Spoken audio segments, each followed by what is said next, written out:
Hey, what's going on everyone? My name is Donovan, and in today's video we're going to be taking a look at another activity tracker from our friends over at Amazfit. This is the brand new Amazfit Bip U.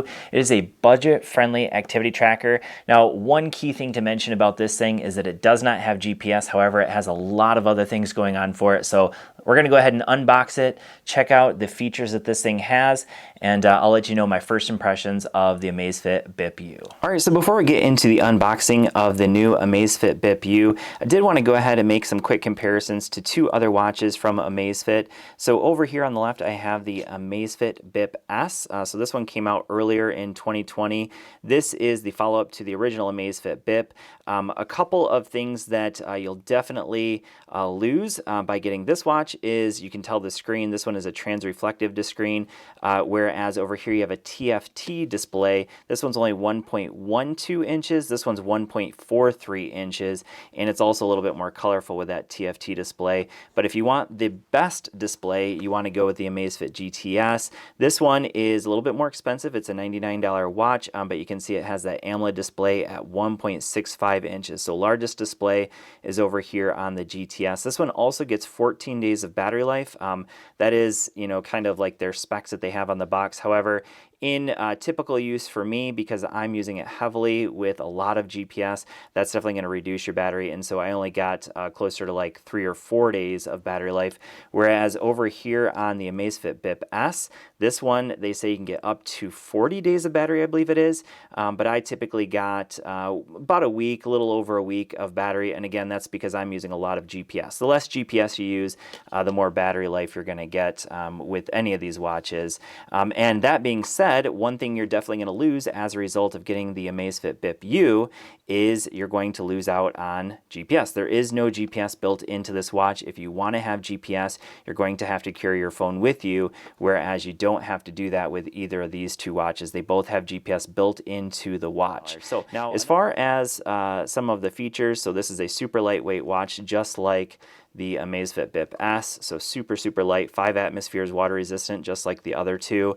This one also has sleep monitoring. You get that on both the other two as well. We also have that personal activity intelligence, which is their way of tracking your activity. The goal is to get that to 100. We have that 1.43-inch large color display. Yes. We have 60 sport modes, which is very cool, but again, no GPS, so you have to carry your phone with you if you want to track your GPS accurately. And then I already mentioned that pulse ox, which you get on this watch, but not on the other two. And then this one is where you're going to get the least amount of battery life, so 9 days of battery life. So I would say because it doesn't have GPS, obviously I might be more likely to actually get closer to what they say. But again, probably only going to get about 3 or 4 days of battery life with heavy usage. So yeah, let's go ahead and set these off to the side, and let's focus in on the Bip U. So I'm going to go ahead and pull it out of the box. You can see I already obviously somewhat unboxed it, and here is the actual watch. I haven't actually turned it on or anything yet, but this is the single button over here, and you can see I'm going to have to go ahead and bind it to my phone. But one thing right away that you notice is that it is super light.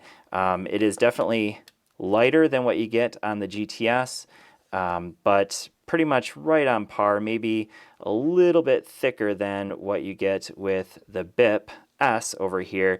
But again, we have 4 sensors here on the back versus the 2 you get on the other 2 watches, and that's again because of that pulse ox, so it has that extra sensor. And we just have a single button. There's a little piece of plastic there on the button, which I'll have to pull off. So just one single button. We have our removable straps here, and it's available in multiple different colors, I believe, like pink, green. Obviously you can see I just have the plain old black version. And we'll go ahead and get that binded up in just a second. Let's go ahead and pull this out of here. So this is the charger. It is a little bit different. So that's one thing that's interesting about Amazfit watches, is they seem to all have kind of different chargers. So the GTS charger that I have actually works with my GTR as well. And I am going to be doing a video of the GTR2 as well, so if you're interested in that, you can see I still have this one in the plastic. So that's actually the next watch I'm going to be reviewing after I'm done with the Bip U. So USB here, and then we have just 2 little prongs that it's going to charge up with. And let's see how it goes. Nope, this is a vertical one, yeah, so it's vertical. There, let's see if it actually would work with this one. Well, it definitely magnetizes. I don't know if it would actually charge it. Looks like they're too wide, so I don't think it would actually charge it, but it does magnetize quite well to that. So this charger would not work, I would assume, with the other two watches. But we're gonna go ahead and get it synced up, and with my, so I'm actually gonna sync it up with my Android device here. So this is the Pixel 5. So I'll get it synced up with that with that phone, and then we'll come back in just a second.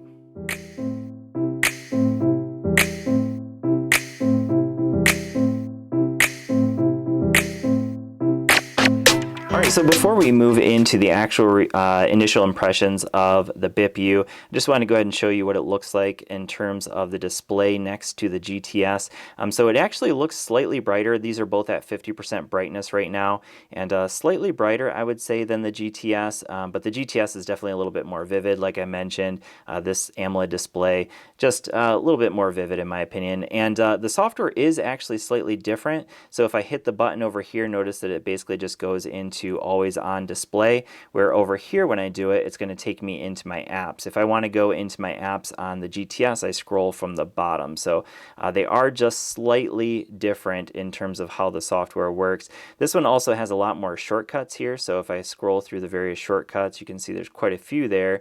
And then we get back to our main screen, where over here I basically just have the two shortcuts. You can adjust and add shortcuts here, but this one by default has a lot more shortcuts that are available. And we'll take a look more at the software on this watch now. So let's go ahead and walk through it. So if I scroll from the top, I can get into my various shortcuts in terms of settings. So here's our full settings. This is a do not disturb mode. Actually, that's that one. This is my brightness, and then this is our alarm. We can get out of that.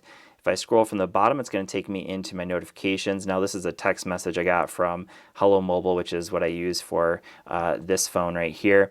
And so I'm getting a free month apparently. So you can get all your notifications from your various apps, and we'll kind of walk through that in a little bit. But then if I scroll through here, I can go into the various shortcuts. So this is activity goals, heart rate, our SpO2. We're going to measure that against a finger SpO2 in just a second, just to see how accurate it is. We have our stress tester, our PAI, that's that personal activity intelligence, our weather, and I think if you click on that, yep, we can go in and get some more detailed information, which is really nice. And then scroll one more time, and we have our music controller. Okay, so that's going to control the music on your phone. This does not have any kind of internal storage on the device itself. And then we're back to the beginning.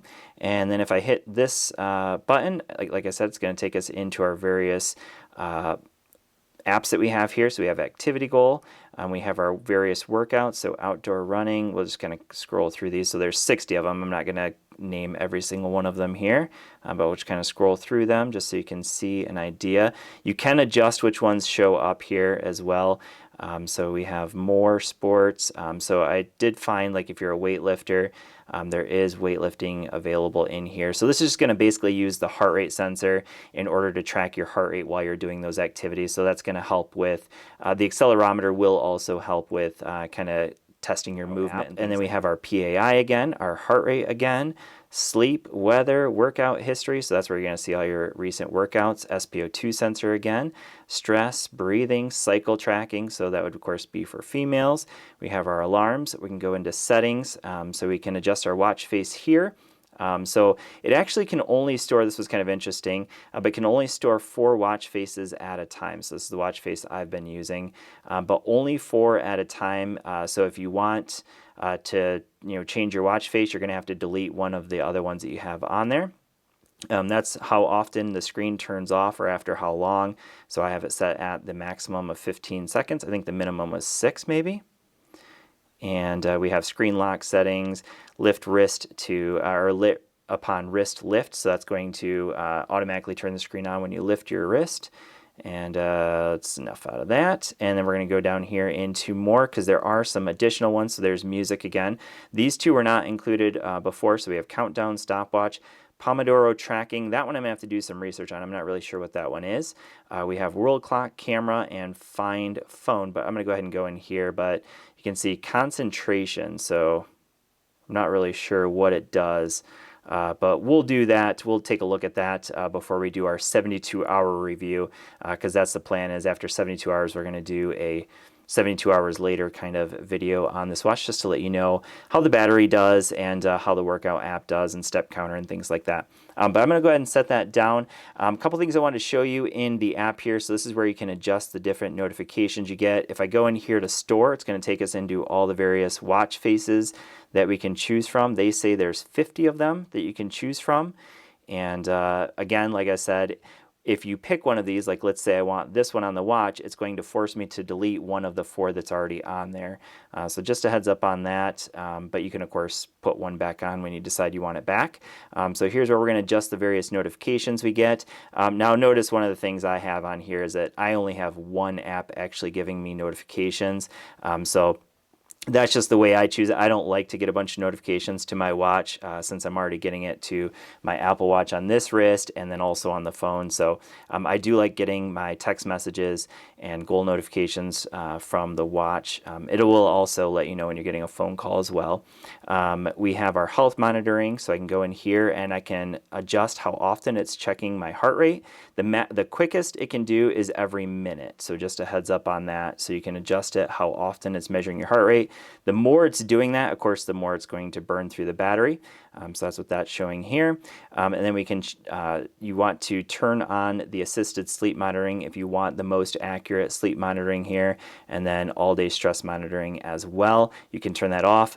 You can turn sleep tracking off as well. All these, the more you track, obviously, the faster it's going to burn through the battery. So I'm going to turn it on so that I'm using all of them just so I'm using it heavily to check out that battery life. So we can adjust some watch settings. This is where we're going to change the wearing manner and system language. So obviously I want English. We have our app list management. So this is where we can adjust what apps are showing on our main screen. And I think if I click on activities, nope. So down here, these are the ones that are not showing. So if I want some of those to show in my app list, I can simply scroll up. Like if I want timer up here, I can put that up there. And now it's available in my main app list. And then it won't be available in the more anymore. So you can move some down into the more if you want. I'll just go ahead and discard those. We won't make those changes. We can adjust some app settings here. So if you want to change your weather, so I have it on Fahrenheit and where I live. But you can adjust that there. And then, of course, you can set some alarms, world clock, and a to-do list. And then we have some other things available here that I'm not going to go through all these because that pretty much covers what you need to know about the watch. So interesting watch from Amazfit. So a couple things that are negatives, I would say right off the bat, obviously no GPS and less battery life. A couple good things you get on here, that new SpO2 sensor. I'm going to test that out right now just so you can see what that looks like, just to make sure it's pretty accurate.